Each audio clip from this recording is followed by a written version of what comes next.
안녕하세요. 올해로 딱 마흔이 되는 여자입니다. 저는 어렸을 적부터 통통한 편이어서 살만 빼면 참 예쁘겠다는 말을 듣고 자랐습니다. 부모님은 외모에 신경 쓰지 말라며 충분히 예쁘다며 저를 참 귀하게 여겨주셨지만 밖에서는 아니었어요. 고슴도치도 자기 자식은 예뻐한다잖아요. 그러니까 부모님 눈에만 예쁜 자식이었죠.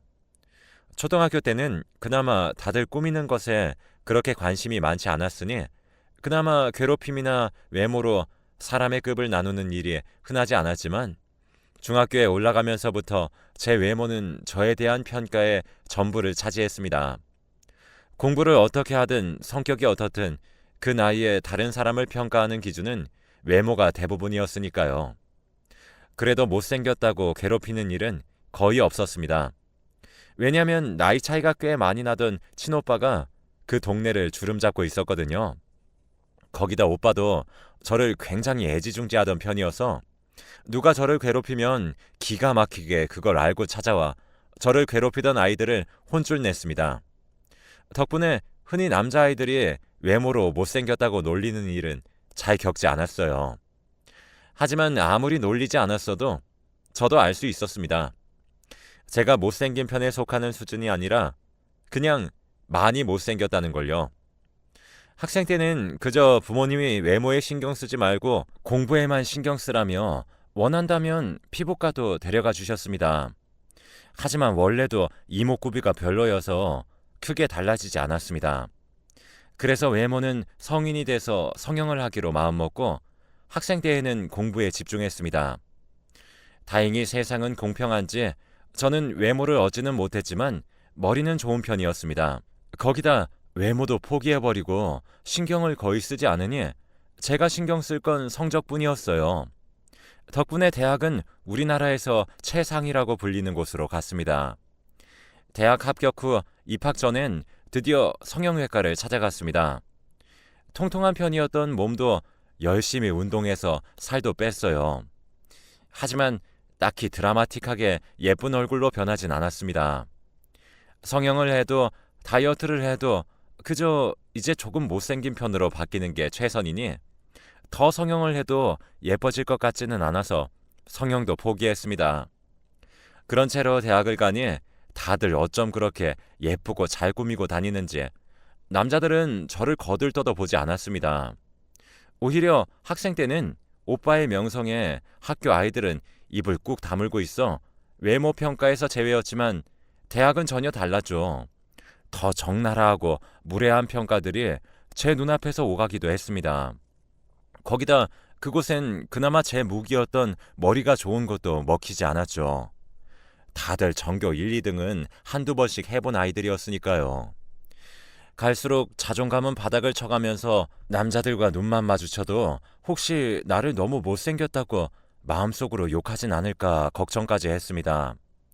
간신히 졸업을 하고 아예 외국인들이 반인 외국계 회사로 취직했습니다. 외국계 회사라도 한국에서 나고 자란 한국인들이 많으면 무소용이니까요.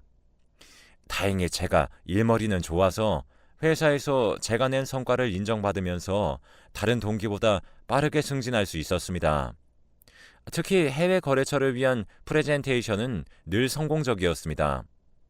한국의 경우엔 호감형의 외모를 가진 사람이냐 아니냐가 프레젠테이션의 결과에 영향을 많이 미치는 편이었지만 서양인들은 동양인들의 외모가 어떻든지 간에 내용을 중시할 뿐더러 동양인 외모의 미적 기준이 명확하지 않았으니까요. 그러던 중 한 번은 프레젠테이션을 하기로 했던 분이 급체를 해서 응급실에 실려갔습니다. 덕분에 당장 2시간 뒤에 프레젠테이션을 누가 하느냐가 큰 걱정이었죠.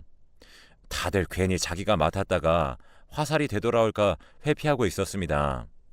그러다 결국 제가 그 프레젠테이션을 하게 되었죠. 급하게 준비했지만 다행히 프레젠테이션 준비를 제가 도와줬었기 때문에 거래처 대표님도 만족하며 잘 끝낼 수 있었습니다. 거래처 대표님은 이기적이라고 표현할 정도로 완벽한 사람이었습니다. 준수한 외모에 잘 나가는 스타트업 사장에 키도 크고 성격마저 좋아 보였죠. 다들 거래처 대표님을 보고선 자기가 대신 들어갔어야 했다면서 후회하는 말들을 쏟아냈습니다. 사실은 들어갈 생각도 없었으면서 말이죠. 다행히 거래가 성사되었고 제 담당이 되었습니다. 그 후 종종 저희 회사에 들리셔서 간식거리를 주고 가시기도 하고 자기 어머님이 병원장이시라면서 저희 회사 직원들까지 무료로 건강검진을 해주셨어요. 참 다정하고 세심하신 분이라고 생각은 했지만 너무 완벽하다 보니 오히려 이성으로 보는 게 어려웠습니다. 저렇게 완벽한 사람이 저랑 이어질 리가 없으니까요. 하지만 한 번은 저희 회식에 오셨는데 회사 직원들은 대표님께 말이라도 붙여보려고 갖은 노력을 했지만 대표님은 웃으면서 받아주시는 척만 하시고 대화들을 끊어냈습니다. 그걸 보고 역시 눈이 높아서 쉽게 넘어가시지 않는구나 생각했죠.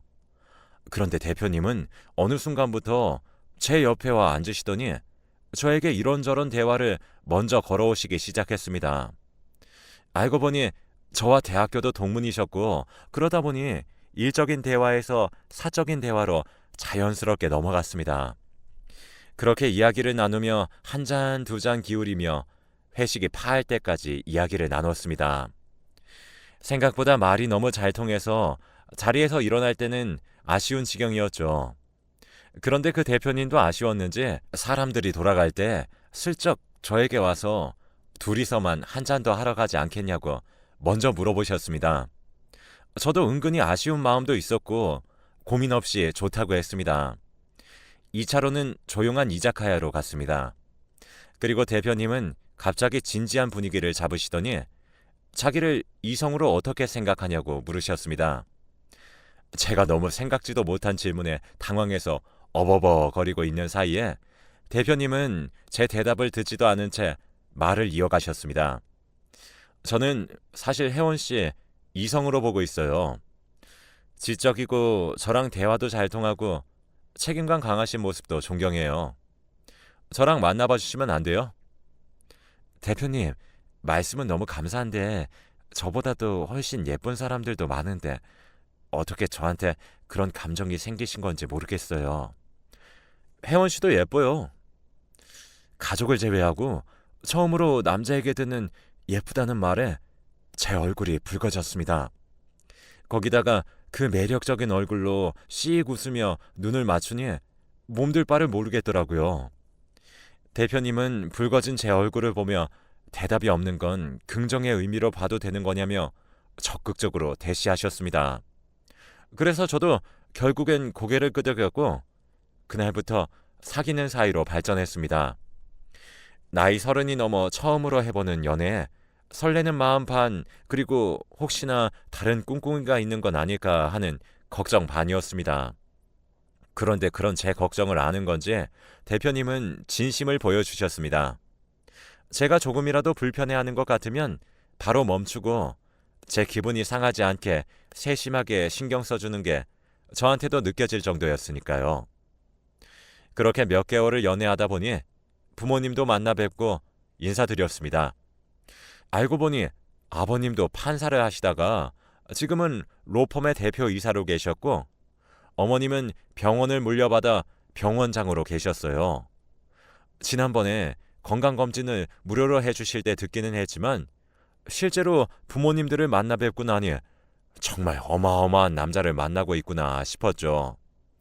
제 스스로가 너무 작아지는 느낌이었어요. 혹시나 드라마에서만 보던 것처럼 저를 탐탁지 않아 하시면서 반대하실까봐 조금 두려웠습니다. 하지만 제 걱정과는 반대로 첫 만남에서 어머니는 저를 너무 예뻐해 주셨어요.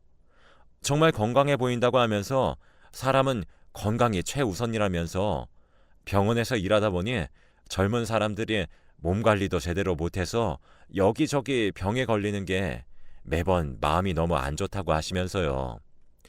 사실 제가 태생적으로 건강하게 태어나서 어디 부러진 적도 없고 크게 아파본 적도 없어요.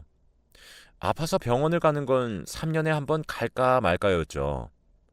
어머니는 이런 제가 마음에 드셨는지 헤어지실 때는 제 손을 꼭 붙잡고 아들을 잘 부탁한다며 예쁘게 만나라며 용돈까지 지어주시더라고요. 그 이후 혹시나 어머님이 마음이 뒤바뀌어서 저를 찾아와 헤어지라고 하진 않을까 걱정도 했지만 가끔씩 남자친구를 통해 한우나 몸에 좋은 영양제들을 전해주셨어요.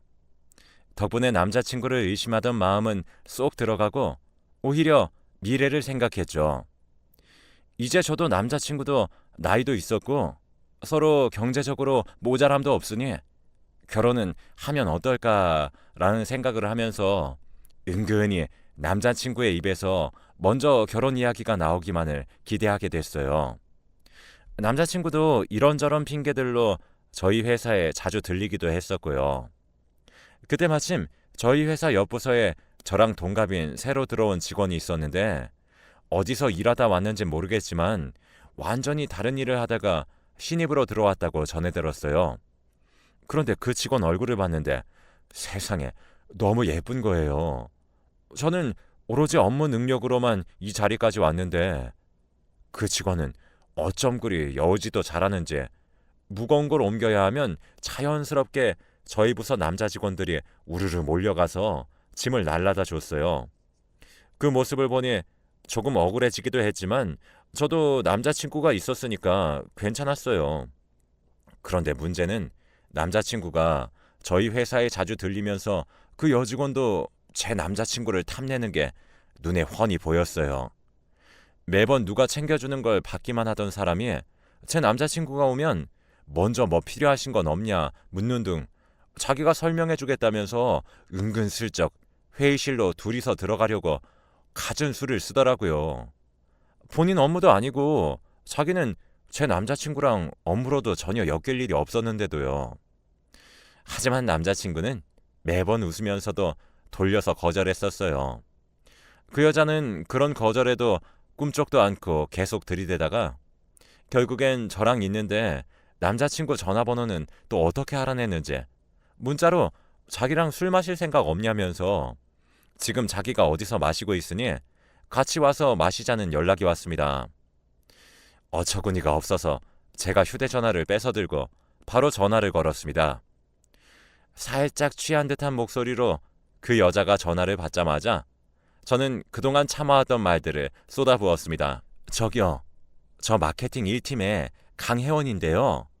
대표님 저랑 사귀는 사이고 결혼도 생각하는 사이예요.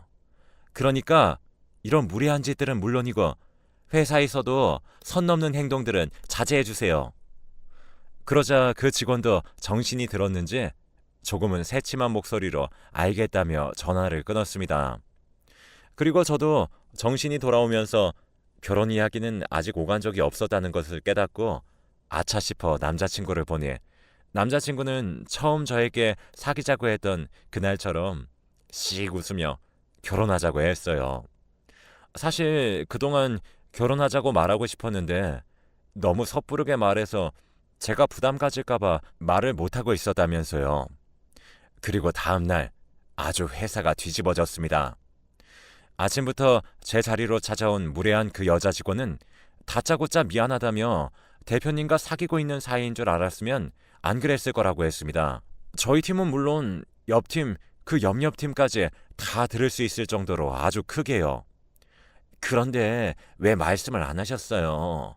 대표님도 영티를 안 내셔서 저도 깜짝 속았잖아요. 정말 사귀는 사이 맞으세요? 결혼은 언제 하시려고요? 누가 봐도 제 비밀을 까발려 저를 도마 위에 올리려 하는 말이었습니다. 화를 내야 하나 말아야 하나 하고 있었는데 저 대신에 남자친구가 대신 대답했습니다. 맞아요. 그동안 말을 못해서 죄송해요. 저희 이제 결혼도 생각하는 단계 맞고요. 정확히 언제 할지 못 정했지만 저는 최대한 빨리 하고 싶은데 혜원 씨 생각은요? 남자친구는 무슨 일인지 양손 가득 간식거리를 사들고 저희 사무실에 나타났습니다. 남자친구의 등장에 저를 살살 긁어내려던 직원은 당황했는지 눈만 살살 굴리다가 자기 자리로 돌아갔습니다. 그 모습을 보니 통쾌해서 그동안 답답했던 것들이 한 번에 씻겨 내려가는 것 같았습니다. 결국엔 회사 직원들이 다 알게 되고 미남과 춘야라며 떠들어댔습니다. 하지만 저는 상관없었습니다. 평생을 연애도 못 해보고 살 줄 알았는데 남들이 말하는 소위 미남과 만났고 이제 결혼까지 생각했으니까요. 그런데 어느 날 남자친구가 말할 게 있다면서 사실은 최근에 일이 너무 바빠서 몸이 조금 안 좋아졌다면서 빈혈 때문에 가끔씩 쓰러지기도 한다고 했습니다. 거기다 스트레스 때문에 2년 전부터는 머리도 빠지기 시작했다면서 갑자기 두피 부분을 만지더니 가발을 쓱 하고 벗는 겁니다. 조금 놀라긴 했지만 그래도 스트레스성이면 다시 잘할 테니 괜찮다고 남자친구를 달래주었습니다. 남자친구는 오히려 이런 자신을 알고도 받아줘서 고맙다고 했어요. 그리고 그 비밀을 알고 난 뒤부터 본격적으로 결혼을 준비하기 시작했습니다. 순식간에 결혼식을 올린 저희는 남편의 몸을 생각해서 신혼여행은 먼 외국으로 가는 것보다 그냥 좋은 호텔에서 쉬는 걸로 결정했습니다. 남편은 제가 양보한 것에 미안함을 느끼며 몸 상태가 좋아지면 꼭 신혼여행을 가자고 약속을 해주었습니다. 사실 전 이러나 저러나 상관은 없었지만요. 결혼식이 끝나고 호텔에서 와인도 한 잔 기울이며 불과 몇 년 전에 저는 상상도 못했던 결혼을 이렇게 멋진 남자와 한 스스로에 대해 감탄하고 있었습니다. 분위기도 좋고 신혼의 첫날 밤을 그대로 보내기 싫었지만 새벽부터 준비해서 하루 종일 잔뜩 긴장한 채 결혼식을 올리다 보니 피로가 쏟아져 내려서 결국엔 와인 한 잔에 잠이 들었습니다. 자다가 눈을 뜨니 저는 침대로 옮겨져 있었어요. 그런데 이상하게 고작 와인 한 잔을 마신 것뿐인데 정신이 너무 몽롱하고 속도 울렁거려서 화장실에 가서 속이라도 개어내려는데 몸을 일으켜 세우기 위해 팔로 침대를 짚었는데 팔에 뭔가가 붙어 있었습니다. 이게 무슨 일인가 싶어서 제가 헛것을 보고 있는 건가 생각하던 중 밖에서 남편이 누군가와 대화하는 소리가 들렸습니다. 그럼 이제 수술 준비 다 된 거지? 일주일 동안 저 여자네 집에서 안 찾겠지? 그 말을 듣자마자 몽롱하던 정신이 번쩍 들면서 큰일이 났다 싶었습니다. 급하게 옷 안주머니에 넣어두었던 휴대전화를 꺼내들어 녹음을 하기 시작했습니다. 그럼 일단 오늘만 여기에 있고 내일은 우리 별장으로 가자. 그래도 골수가 맞는 사람으로 찾아서 다행이야. 혈액암, 그거 무서운 병이야. 그러니까 요즘에 두통도 심해져서 일도 제대로 못하고 있어. 그 와중에 얼굴을 보기만 해도 절로 두통이 오는 저런 여자랑 결혼식까지 올렸으니 자꾸 먹은 것들이 올라오려고 해. 진짜로 자기 좋아하는 줄 알고 나한테 자꾸 들이대는데 이러다 역겨워서 먼저 죽게 생겼어. 그래도 저번에 건강검진 핑계로 다 검사해봤으니까 이제 수술만 받으면 이 지긋지긋한 짓도 끝이야. 사람 좋은 척 무료 건강검진 해주면서 언제까지 이래야 하나 싶었는데 그래도 생각보다 빨리 찾아서 다행이야. 어쩐지 거래처 회사까지 무료로 건강검진도 해준다고 하질 않나. 사귀는 초반에 또 이것저것 검사도 하더니 다 그런 이유였습니다. 그 이야기를 듣고 저는 덜덜 떨리는 손으로 부모님에게 문자를 보냈습니다. 얼른 경찰을 이쪽으로 보내고 같이 여기로 와달라고 녹음한 것도 보냈습니다. 그리고 최대한 숨을 죽이고 있었는데 갑자기 방문을 열려고 하는 겁니다. 너무 놀라서 힘이 잘 들어가지도 않는 몸으로 어떻게든 방문을 막았습니다. 밖에서는 둘이서 어떻게 벌써 깨어난 거냐며 얼른 문을 열라고 했습니다. 뭘 들은 건진 모르겠지만 오해라면서요. 제가 바보도 아니고 어떻게 그 말을 믿겠어요. 정말 젖먹던 힘까지 짜내서 10분을 넘게 버티고 있었는데 문 밖으로 현관문을 두드리는 소리가 들렸습니다. 경찰이 먼저 도착했던 거였어요. 그래서 제가 나가려고 하니 이번엔 밖에서 못 나오게 막아섰습니다. 소리라도 치려고 했지만 이미 아가 신랑이 하며 온갖 소리를 질러대며 얼마 남아있지 않던 힘까지 다 써버려서 쇳소리밖에 나오지 않았어요.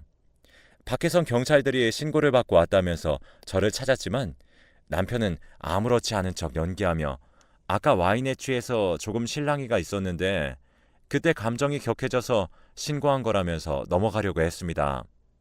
거기다 경찰이 오니 호텔 직원들도 달려나와 경찰을 함께 말렸습니다.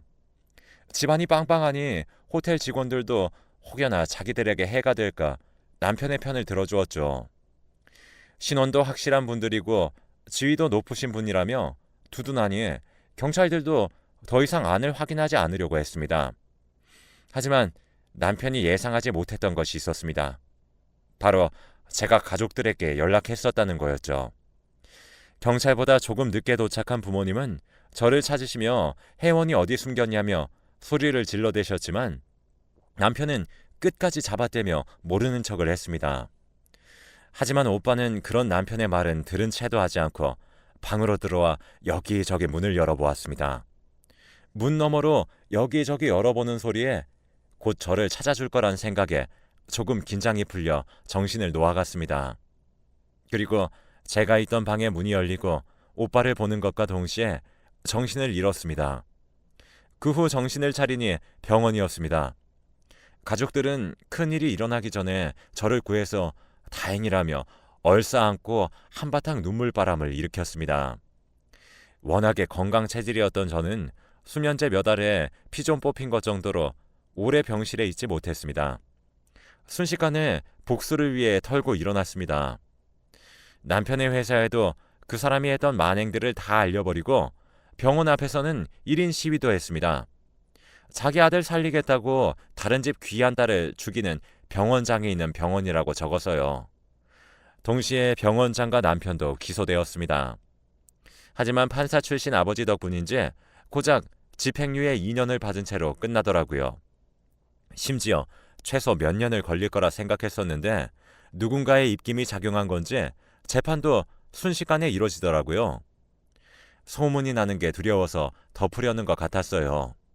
오히려 제가 회사에 소문이 나서 모두가 저를 짠하게 쳐다보는 시선을 못 이겨 결국 퇴사하게 되었습니다. 이렇게 된 김에 어떻게든 다시 죗값을 받게 하고 싶었지만 오히려 검사가 다시 해봤자 이득은 없을 거라며 포기하라고 하더라고요. 거기에다 저를 명예훼손으로 고소하겠다고 오히려 자기들이 들고 일어섰습니다. 저도 질 수 없어서 각종 언론사 기자들을 만나며 인터뷰하고 이 일을 알리려 했습니다. 이 방법은 먹혔던 건지 업계에서 소문이 나서 거래처도 줄어들고 사업 투자도 제대로 못 받고 있다고 하더라고요. 물론 병원도 윤리의식이 바닥인 병원장이 있는 곳이라 소문이 나서 결국 병원장에서도 사임당했다고 합니다. 그 사람들이 저지른 일보다는 못하지만 그래도 이 정도 타격을 준 것만으로도 복수에 성공했다고 생각해요. 부모님은 이제 더 신경 쓰지 말고 제 인생을 살라고 하시면서 제가 복수에 눈멀지 않기를 바라시는 눈치였기에 이쯤에서 그만두기로 했습니다. 물론 진심 어린 사과를 받은 것도 아니었지만 사과를 한 것도 아니니 용서를 하지 않아도 된다는 점은 나쁘지 않네요. 종종 그때 탈출하지 않았다면 지금 어떻게 됐을까를 생각하면 절로 눈이 질끈 감길 정도로 끔찍합니다. 그래서 지금이 더 소중하게 느껴지네요. 이제는 제 외모마저도 사랑할 수 있게 됐습니다. 얼마 전 다시 회사에 취직했는데 이번엔 일부러 외국계 회사를 고르지도 않았어요. 남의 이야기 떠들기 좋아하는 회사 사람들은 제가 못생겼다고 나이 먹고 결혼도 못했다며 처음엔 수군거리는 것 같았지만 제가 일 처리 하나는 깔끔하게 하니 그 말은 쏙 들어가더라고요. 여러분도 자신을 사랑하면서 사셨으면 좋겠습니다.